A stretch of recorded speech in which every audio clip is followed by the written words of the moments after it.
हरिश्चंद्रगड, महाराष्ट्रातील चौथे सर्वात उंच शिखर. हरिश्चंद्रगडाला भटक्यांची पंढरी देखील म्हणतात, कारण इथे रोज वारी चालते. इथूनच दिसतात स्वराज्यातले 30 पेक्षा जास्त गडकिल्ले.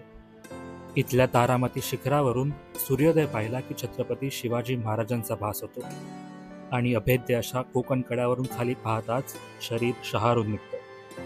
हेच ते ठिकाण जिथे 1400 वर्ष जुनं शिवालय आहे आणि असं म्हणतात की इथूनच जगाची सुरुवात झाली आणि इथे जगाचा अंत होईल. इथे 4 खांबमध्ये 4 युग आहेत. सत्ययुग, त्रेतायुग, द्वापारयुग आणि कलियुग. तर त्यातले 3 खांब हे नष्ट झालेले आहेत आणि एक खांब जो कलियुगातला आहे तो फक्त शिल्लक राहिला आहे. तर आज आपण चाललोय हरिश्चंद्रगडाला भेट द्यायला.